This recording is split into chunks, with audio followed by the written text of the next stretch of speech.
अवधूत चिंतन श्री गुरुदेव दत्त। नमस्कार मित्रांनो, श्री स्वामी समर्थ महाराजांच्या चरणी साष्टांग दंडवत। मित्रांनो, आपल्याला नेहमी प्रश्न पडतो, स्वामींची सेवा करतोय पण त्यांचा वरदहस्त आपल्यावर का नाही? तर स्वामी आपल्याला प्रत्येक श्वासात आहेत, फक्त आपण त्यांना साथ घालायला विसरतो। आज मी तुम्हाला छोटीशी गुपित सांगणार आहे, त्याने तुमच्या आयुष्यातील स्वामींचा अनुभव बदलून जाईल।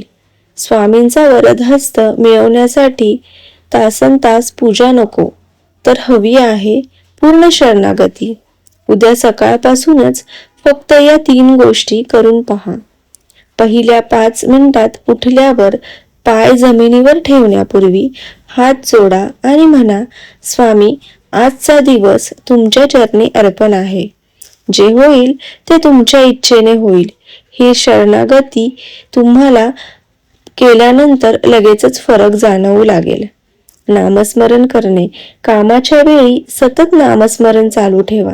जेव्हा तुम्ही नामस्मरण करता तेव्हा स्वामींचा हात आपोआप तुमच्या डोक्यावर येतो। एक छोटीशी कृती, दिवसातून एकदा तरी एखाद्या गरजूला किंवा मुक्या प्राण्याला अन्नदान करा। अन्नदान ही स्वामींची सर्वात प्रिय अशी सेवा आहे। अनेक जण विचारतात, आमचा वाईट काळ कधी संपणार आहे?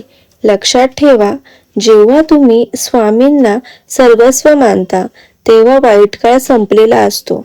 फक्त तुम्हाला ते बघण्याची दृष्टी हवी। हा छोटासा बदल करून पहा, तुम्हाला लगेचच फरक जाणवू लागेल। तुमची चिडचिड कमी झालेली असेल आणि तुमच्या आयुष्यात एक सकारात्मक शांतता आली असेल। स्वामी समर्थांवर विश्वास असेल तर कमेंटमध्ये लिहा, स्वामी राया, तुमचा वरदहस्त असाच कायम माझ्या पाठीशी असू द्या, असे नक्की लिहा।